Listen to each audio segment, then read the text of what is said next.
Eris कहता है आखिर तुम माना स्टोन में इन्वेस्ट क्यों कर रही हो, क्या इसका कोई तुम्हारे साथ ताल्लुक है। तो वो सोचती है शायद मैं ये क्वेस्ट की वजह से कर रही हूँ, लेकिन मैं एरिस को ये नहीं बता सकती। तो तब वो स्माइल करते हुए कहती है हाँ हाँ मैं इसमें बहुत ज़्यादा इंटरेस्टेड हूँ ना, और वैसे भी एम्प्टी माना स्टोन तो बहुत ज़्यादा अच्छे होते हैं, क्या पता उसमें कुछ हो, और अगर हम सक्सेसफुल हो गए तो हम तो बहुत ज़्यादा पैसे बनाएंगे। वो कहते हैं हाँ हाँ बिल्कुल, तुम कितने ज़्यादा बोल्ड हो। और उसे फिर से वही डार्क एनर्जी उससे महसूस हो रही थी। वो सोचती है फिर से ये वही डिस्कम्फर्ट की फीलिंग मुझे महसूस हो रही है जैसे पहले हुई थी, लेकिन क्यों, आखिर क्यों हो रही है मुझे। और वो सोचती है एरिस तो स्वीटली स्माइल कर रहा है, और जब से हम मिले हैं तब से लेकर अब तक वो बिल्कुल ऐसा ही है। तो एरिस कुकी उठाता है और उसके पास रखता है। वो कहता है तुम इसको खा सकती हो। और वो सोचती है एरिस तो बहुत ज़्यादा स्वीट है। तब वो कहती है एरिस तुम मेरी फैमिली हो, है ना। तो तब वो थोड़ा हिचकिचा रही थी। तो एरिस कहता है हाँ हाँ बिल्कुल। वो कहती है तुम मेरे भाई हो। वो कहता है हाँ इसमें पूछने वाली क्या बात है, ऑफ कोर्स मैं तुम्हारा भाई हूँ। तो वो कहती है सच में। लेकिन वो सोचती है अगर ऐसा ही है तो अभी तक ये क्वेस्ट पूरी क्यों नहीं हुई, कि मेरा दूसरा टारगेट एरिस है कि वो मुझे फैमिली का मेंबर मान ले, तो ये अभी तक पूरी क्यों नहीं हुई। तो एरिस कहता है हाँ हाँ बिल्कुल माय डियर लिटिल सिस्टर। तो वो सोचती है क्वेस्ट अभी तक पूरी नहीं हुई, पता नहीं ये ऐसा क्यों कर रहा है, शायद ये कुछ और छुपा रहा है मुझसे। तो तब वो बिल्कुल खामोश था। तो हमारी सोचती है क्या मुझे इससे पूछना चाहिए। तो तब वो कहता है आखिर तुम ऐसा क्यों पूछ रही हो, मेरी छोटी बहन। तो वो बहुत ज़्यादा डर जाती है। तभी वहाँ पे एक जियोन खड़ा होता है और उन दोनों का दरमियान रहता है। वो कहता है तुम्हारी एक्टिंग स्किल तो रोज़ बरोज़ इम्प्रूव होती जा रही है, और वैसे भी तुम्हारा ये डिस्गस्टिंग मास्क तुम इसे उतार के क्यों नहीं फेंक देते, तुम्हारे लिए तो फैमिली का मतलब एक दूसरे को मारना है ना। तो वो बड़ी क्रीपी से स्माइल देता है। तो हमारी कहती है क्या एक्सियोन ये क्या कह रहे हो। तो वो कहता है हाँ बिल्कुल, मुझे ये पहले से पता था और मैं इसलिए तुम्हारी हेल्प कर रहा था। तो एक्सियोन कहता है मुझे पहले से पता है कि तुम उस दिन जानते थे यहाँ पे कुछ लोग छुपे हुए हैं जो लुटिशिया को किडनैप करना चाहते हैं, लेकिन तुमने उनमें से किसी को नहीं रोका। वो कहता है ओ। तो हमारी सोचती है क्या। और तभी वहाँ पर एक और रिवेंज प्लान आया था जिसकी वजह से उसे 2000 और कैश टिकट मिलने थे। तो वो कहता है आखिर तुम इतने स्मार्ट कैसे बन गए। तो हमारी सोचती है एरिस वो किडनैपिंग वाले इंसिडेंट में इन्वॉल्व था, लेकिन कैसे। तो वो कहता है ऑफ कोर्स सबका ऑरा इर्द गिर्द फैला होता है, तो मुझे पहले से पता था ये किडनैप होने वाली है, लेकिन अब मुझे क्या फ़र्क पड़ता है। तो एक्सियोन कहता है कॉटन बाल मैं तुम्हें इसलिए कह रहा था कि इसे अलर्ट रहो, और ये आदमी ये तो एक फेराथन है ना, इसलिए तुम्हें इससे थोड़ा सा बच के रहना चाहिए, और ये बहुत ज़्यादा क्रूल और एग्रेसिव फेराथन है, और ये सामने से जितना मर्जी मासूम और प्यारा दिखता हो लेकिन अंदर से ये बहुत ज़्यादा चालाक है, और इसके लिए अपने अलावा हर कोई दुश्मन की तरह है। तो हमारी सोचती है क्या सच में। तो तभी नोटिफिकेशन आया था हिंट अब आप अकेली नहीं है, आपके साथ एक्सियोन भी है। वो सोचती है सच में। तो तब एक्सियोन का हाथ पकड़ती है। वो कहती है लेकिन क्या तुम पहले से जानते थे कि मैं किडनैप होने वाली हूँ, सच में एरिस। तो एरिस कहता है ये तो सच में मैं खुद कर रहा था, क्योंकि मुझे एक अच्छे बड़े भाई होने का किरदार जो अदा करना था, और उसके ऊपर -666 हो रहा था।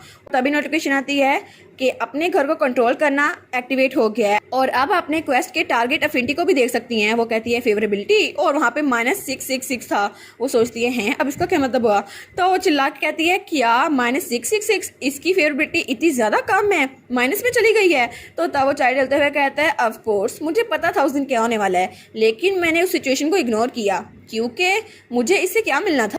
तो हमारी कहती है क्या तुम उनसे जान तो छुड़वा सकते थे। वो कहता है हाँ छुड़वा सकता था, लेकिन मुझे ज़रूरी नहीं लगा। वो कहती है क्यों, आखिर क्यों, तुमने ऐसा क्यों किया, और वैसे भी मैंने तो तुम्हें अपनी फैमिली माना था ना, और तुम मुझे धोखा कैसे दे सकते हो। और वही सब चिल्ला कह रही थी। वो कहता है नहीं नहीं मैंने तुम्हें अपनी फैमिली नहीं माना। वो कहती है और तुम्हारा ऑरा -666 क्यों है, तुम डेविल हो या फिर कुछ, या तुम्हारे अंदर डेविल छुपा हुआ है, तुमने मुझे ट्रिक कैसे किया। तो एक्सियोन कहता है ये तो बिल्कुल ट्रैश है, ये मेरे साथ भी ऐसा सलूक करता था। वो कहती है क्यों तुम डेस्परेट एरिस, तुम्हें शर्म नहीं आती अपनी बहन को धोखा देते हुए। वो कहता है थैंक यू सो मच मेरी तारीफ करने के लिए। वो कहती है कोई तारीफ वरीफ नहीं कर रही मैं तुम्हें डेविल कह रही हूँ, और तुम्हें लग रहा है मैं तुम्हारी तारीफ किए जा रही हूँ।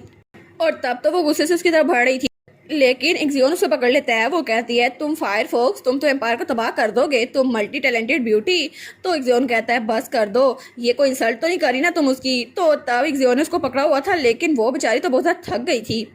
तब हमारी यून कहती है कि सच में तुम स्टार्ट से मुझसे नफरत करते थे। तो वो अपने चाय के कप को देखते हुए कहता है हाँ बिल्कुल ये सच है। हमारी यून कहती है क्यों, आखिर मैंने ऐसा भी क्या गलत कर दिया कि तुम मुझसे नफरत करते हो, या फिर मेरे अंदर डिमोनिक एनर्जी नहीं है इसलिए तुम मुझसे नफरत करते हो, या फिर तुम्हें ये लगता है कि मैं सच में फादर की डॉटर नहीं हूँ और मैं इलिजिमेट चाइल्ड हूँ। और वो बेचारी तो रोने लग गई थी। और वो कहती है क्या सच में तुम्हें यही लगता है। तो एरिस वो थोड़ा सा गुस्सा हो गया था। वो कहता है आखिर तुम ये क्या बात कर रही हो। वो कहती है क्या वो कहता है मैं तुम्हें इसलिए नफरत करता हूँ क्योंकि तुम फेराथन ब्लड से हो, और अगर तुम फेराथन ब्लड से ना होती तो मैं तुमसे नफरत ना करता। वो कहती है क्या? और इक्जियोन ने मुंह पीछे कर लिया था। तो हमारी सोचती है क्या इसका क्या मतलब हुआ? तो वो कहता है तुम्हें फिक्र करने की जरूरत नहीं है, मैंने कभी भी तुम पर शक नहीं किया क्योंकि सिबलिंग्स कॉम्पिटिटर होते हैं और हमारे पूरे डची का हेड सिर्फ एक इंसान बन सकता है, हम चारों में से कोई एक, हमारा बड़ा भाई इक्जियोन और तुम मेरे रास्ते में रुकावट हो, और अगर तुम लोग मेरे सामने आए तो मैं हेड नहीं बन सकता। वो सोचती है क्या ये मुझसे इसलिए नफरत करता है क्योंकि मैं इसकी बहन हूँ, तो ये मुझे फेराथन मानता है ना? लेकिन इसका मतलब है एरिस ये समझता है मैं हेड ऑफ फेराथन बन सकती हूँ, इसलिए वो मुझसे नफरत करता है, हालांकि मेरे पास मैजिक पावर नहीं है। और ये कोई यूजर से समझता मुझे, वो मुझे एक कॉम्पिटिटर की तरह देखता है, जिसकी वजह से वो स्टार्ट में मेरे साथ अच्छा था ताकि वो मुझे समझ सके, और ये शुरू से मुझे धोखा दे रहा था। वो कहती है तुम मुझसे इसलिए नफरत करती हो क्योंकि हम लोग राइवल्स हैं। तो तब वो अपना हाथ छुड़वा के वहां जाने लगती है। तो इक्जियोन कहता है क्या कर रही हो लुटिशिया? तो वो उसके पास जाती है और कहती है तो क्या होगा अगर मैं कहूँ कि मैं लीडर ऑफ फेराथन नहीं बनना चाहती, क्या फिर भी तुम मुझे अपने दुश्मन की तरह देखोगे? तो तब वो कहता है क्या क्या कह रही हो तुम? तो वो कहती है क्या तुम्हें सच में लगता है कि मैं ऐसा कहूंगी? बिल्कुल नहीं, मैं ऐसा कुछ नहीं कहने वाली। और तब स्माइल करते हुए कहती है ठीक है मैं जा रही हूँ, ये रिफ्रेशिंग है कि तुम ऐसा समझते हो एरिस, लेकिन क्या तुम बुरे मूड में हो क्योंकि तुम्हारा अपोनेंट ड्रॉप आउट करने वाला है? और वो स्माइल करते हुए वहाँ जा रही थी और वो सोचती है चलो अच्छा हुआ मैं रोई नहीं उसके सामने। लेकिन वो कहती है अब तो तुम मुझे लाइक करने वाले हो एरिस क्योंकि मैं तुम्हारी बहन हूँ। और एरिस और इक्जियोन उसको जाते हुए देखते हैं। वो कहती है मैंने अपना माइंड बना लिया है, इसलिए मैं इस राइवलरी को एक्सेप्ट करूंगी। और तब वो आराम से कूल तरीके से वहां जा रही थी। तो इक्जियोन कहता है ये कितनी कूल है, लेकिन वहां जाते हुए उसके मुंह से फिर से खून निकल जाता है। तो इक्जियोन कहता है लुटिशिया, तो वो उसकी तरफ भाग के आता है। वो सोचती है आखिर ये एबिलिटी दोबारा से एक्टिवेट क्यों होनी थी, जितना मेरे मुंह से ब्लड निकलेगा मेरी हेल्थ उतनी जरा अच्छी हो जाएगी, ये क्वेस्ट इसी काम की थी, लेकिन इसकी वजह से कोई पंगा ना हो जाए। और तभी नोटिफिकेशन आती है cold hands and feet are cured, indigestion solved हो गई है। वो कहती है चलो ये सब कुछ हो तो गया, लेकिन इक्जियोन बहुत जरा परेशान लग रहा था और उसके भाई की फेवरेबिलिटी वो भी बदल रही थी। वो कहता है लुटिशिया, लेकिन उसका भाई एरिस वो बिल्कुल खामोश खड़ा था। तो हमारी सोचती है क्या वो कुछ नहीं कहने वाला? तो इक्जियोन कहता है आखिर तुम क्या कर रहे हो, वो बेहोश हो रही है, तुम कुछ कर नहीं सकते। लेकिन एरिस वहां पे बिल्कुल खामोश खड़ा था, बिल्कुल स्टिल, वो हिल नहीं रहा था। तो तब इक्जियोन हमारे लुलू को उठा के ले जाता है। वो सोचता है क्या ये तो एक ऐसा इंसान है जो जो चाहता है वो कह सकता है, लेकिन ऐसा लगता है ये थोड़ा सा बदल रहा है। लेकिन कभी भी मैंने एरिस के चेहरे पे ऐसे एक्सप्रेशन नहीं देखे जैसे वो किसी के लिए फिक्रमंद हो, और लुलू के लिए फिक्रमंद, ये तो मैंने कभी नहीं सोचा था। और तब हमारी हीरोइन दोबारा से अपने कमरे में पहुंच गई थी। वो सोचती है मैंने तो स्टाइल से निकलने की कोशिश की थी, लेकिन ये क्वेस्ट अभी आनी थी, मेरे मुंह से खून निकला और सारा बेड़ा गर्क हो गया मेरे स्टाइल का। लेकिन वहाँ पे क्वेस्ट आई थी ग्रेट पावर कन्फ्रंट फैमिली, इसका रिवार्ड 1000 कैश है। और वो सोचती है चलो मेरा दूसरा काम तो पूरा हुआ ना, मैंने अपने भाई एरिस के साथ खाना भी खा लिया और तब अपने भाई इक्जियोन को गले भी लगा लिया, हालांकि वो दूसरे तरीके से था, लेकिन फिर भी ये काम तो आया। और तब वो बैठ के साइड पे देखती है तो वो कहती है क्या एरिस? और एरिस वहाँ पे खड़ा था। वो कहता है तुम तो बहुत ज़्यादा वीक हो, और उसकी फेवरेबिलिटी माइनस कम हो गई थी, -582। तो वो सोचती है मेरा इन्फ्लुएंस लगता है बढ़ रहा है। तो उठते हुए कहती है मुझे यहाँ से कुछ करने जाना है। वो कहता है इस हालत में तुम सच में इस हालत में कुछ कर सकती हो?